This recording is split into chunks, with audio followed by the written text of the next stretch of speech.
Okay, here is the real question, and I want you to be honest with me. When was the last time you ate a fruit? Like an actual fruit. Not a fruit-flavored biscuit, not a mango fruity, an actual fruit. Apple, banana, guava, anything. Take your time. I will wait. Yeah, that is what I thought.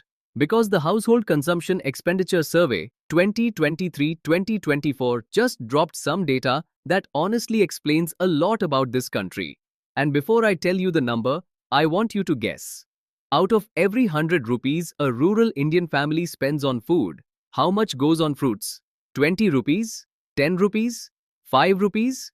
4 rupees. 4 rupees out of every 100 rupees of food spending goes on fruits. That is it. That is the entire fruit budget of rural India. Now here is where it gets interesting. You know what else costs 4 rupees out of every 100 rupees? Pan, tobacco, gutka, bidi, and intoxicants. Rural India spends almost exactly the same amount on things that destroy your health as it does on things that improve it. Rupees 158 per month on fruits. Rupees 158 per month on tobacco and intoxicants. Identical to the rupee. India has achieved perfect balance. Unfortunately, it is the wrong kind of balance. And before anyone says this is just a rural problem, urban India is not exactly covering itself in glory either. Urban families spend rupees 271 per month on fruits. Sounds better, right? Except they spend rupees 166 on pan, tobacco, and intoxicants. So urban India at least wins on fruits, but the tobacco budget is still enormous. Urban Indians are spending more on cigarettes and gutka than on pulses, dal, sugar, and salt combined. The protein budget lost to the smoking budget. Congratulations, everyone. Now here is the spices data because this one genuinely made me laugh.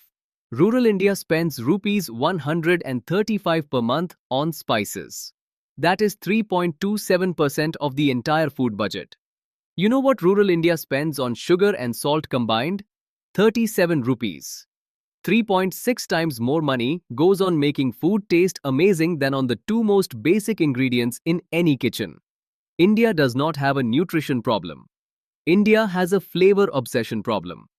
We will eat plain dal, but only if it has exactly the right masala. And now, the number that really puts everything in perspective. Since 2011-2012, the share of cereals in rural food spending has collapsed from 10.69% to 4.99%. Meanwhile, the share of beverages, refreshments, and processed food has gone from 7.9% to 9.84%. So in 12 years, rice and wheat lost nearly half their share of the food budget, while biscuits, chips, and cold drinks gained 2 full percentage points. We swapped our grain budget for a snack budget. 12 years, silently, without anyone noticing. And while all of this was happening, the fruit budget stayed at roughly the same tiny number it has always been. Because apparently, the one thing that never changes in India is that we will always find money for gutka before we find money for a banana. Look, I'm not here to judge. This is literally just what the data says.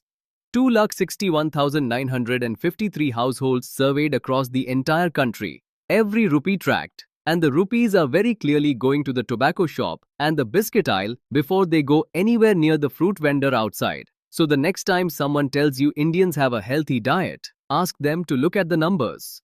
Because so the data says, we are spending as much on things that kill us as on things that keep us alive. And we are spending 4 times more making our food taste good than making it sweet. Which honestly feels very on brand for this country. That is what the numbers say. Every week we pick one thing about how India actually lives, not how we think it lives, and we let the data do the talking. Subscribe so you do not miss it.